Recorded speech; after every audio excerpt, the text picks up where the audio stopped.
Shalom Bapak Ibu yang dikasihi Tuhan, senang berjumpa kembali untuk memberitakan firman Tuhan. Dan topik kita malam ini adalah akibat main-main dengan Tuhan. Dari kitab Wahyu pasal 3 ayat 16. Jadi karena engkau suam-suam kuku, tidak dingin atau panas, maka aku akan memuntahkan engkau dari mulutku. Nah Bapak Ibu yang dikasihi Tuhan, mungkin kita pernah berurusan dengan orang-orang yang kita sudah menerimanya apa adanya, kita sudah buat yang baik, kita kasih kepercayaan, tetapi tidak menghargainya, tetapi mengerjakannya dengan setengah-setengah, mengerjakannya dengan suam-suam. Hal itu membuat kita menjadi merasa panas hati, merasa jengkel, bisa merasa kecewa, dan parahnya, udah kita ingatkan, udah kita tegur, udah kita kasih kembali kepercayaan, tapi nggak bertobat. Dia masih tetap sama, nggak bisa menghargai. Dia masih suam-suam kuku. Nah, dalam keadaan seperti ini, kita terpaksa harus memutuskan hubungan dengan dia. Bahkan lebih parahnya, kita bisa membuang dia dari hadapan kita. Itu sebabnya saya mau kasih nasihat buat anak-anak muda yang saat ini mungkin sedang pacaran atau mungkin sedang jatuh cinta. Kalau pasanganmu hanya ingin mempermainkan engkau, hanya ingin memanfaatkan engkau, nggak serius dengan engkau, mungkin saat ini perlu dipertimbangkan untuk segera memutuskannya sebelum engkau dikecewakan, sebelum engkau dikhianati, sebelum dia melakukan hal yang gak baik dalam hidupmu. Nah demikian juga dengan mungkin saudara-saudara yang sedang bekerja di kantor, sedang melayani. Kalau saat ini engkau sedang main-main mengerjakannya, maka jangan heran gajimu nggak pernah naik, jabatanmu nggak pernah naik, bahkan parahnya satu saat atasanmu bisa membuang engkau dari posisimu. Karena kita percaya orang yang tidak mengerjakan sesuatu dengan serius tidak pernah menghasilkan hal-hal yang luar biasa. Nah, Bapak Ibu dikasih Tuhan, Tuhan sudah sangat mengasihi kita, menerima kita apa adanya.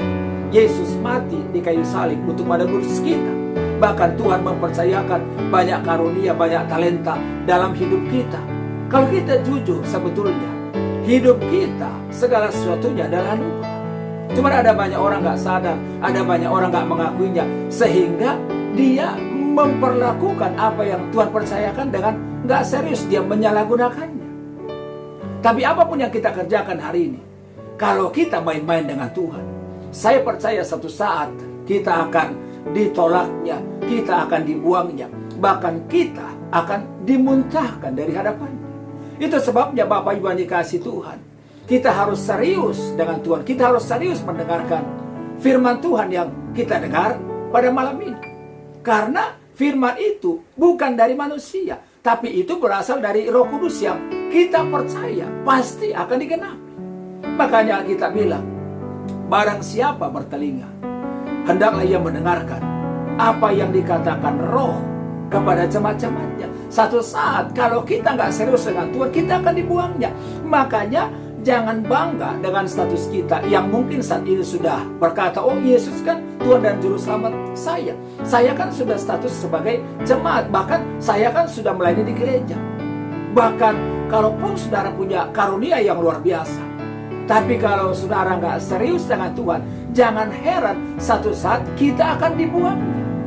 Dalam Matius 7 saya ingat, Alkitab berkata bahwa bukan orang yang berseru-seru kepadaku yang akan masuk dalam kerajaan surga, tapi orang yang melakukan kehendak Bapa yang di surga.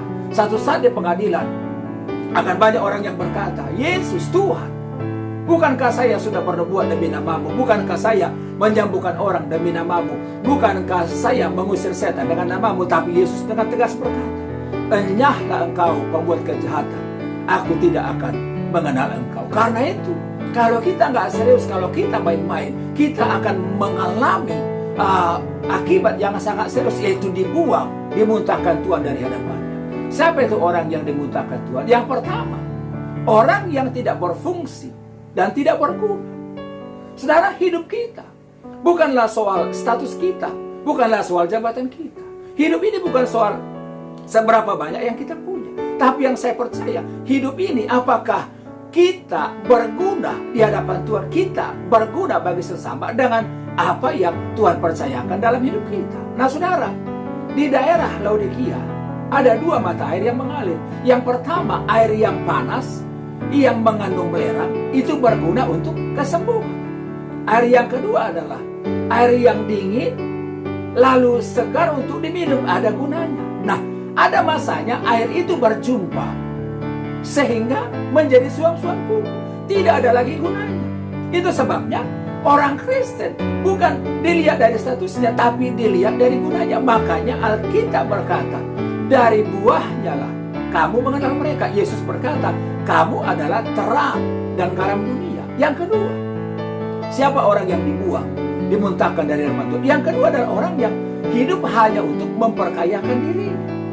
Jemaat di Laodikia berkata, oh, kami orang kaya, kami telah memperkayakan diri kami. Mereka sungguh bangga karena mereka diberkati oleh Tuhan. Nah, tapi kan kekayaannya tidak dipakai untuk memuliakan Tuhan. Jangan sampai kita sibuk hanya untuk memperkayakan diri. Jangan sampai kita sibuk untuk mengambil keuntungan sampai kita merugikan orang lain. Kita harus bertanggungjawabkan apa yang Tuhan percayakan dalam hidup kita. Karena seberapa banyak punya kita punya, kita bukan pemilik, kita cuma pengelola. Satu saat kita akan bertanggungjawabkan apa yang kita punya di hadapan Tuhan.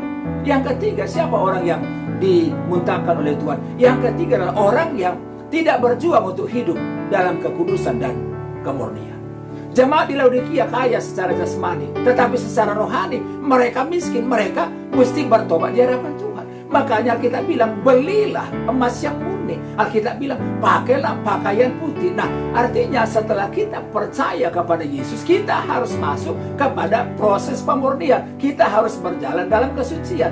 Karena kalau orang nggak berjalan dalam kesucian, dia nggak membangun kekudusan, tidak pernah melihat Allah. Alkitab berkata kok, tanpa kekudusan tidak seorang pun melihat Tuhan. Itu sebabnya prioritas kita dalam hidup ini haruslah terus membangun kekudusan sehingga kita sempurna seperti Yesus. Yang terakhir, siapa orang yang dimuntahkan Tuhan? Yaitu orang-orang yang tidak rela bertobat dalam hidup. Alkitab bilang, karena itu relakanlah hatimu dan bertobatlah. Setiap kita memang masih bisa buat kesalahan.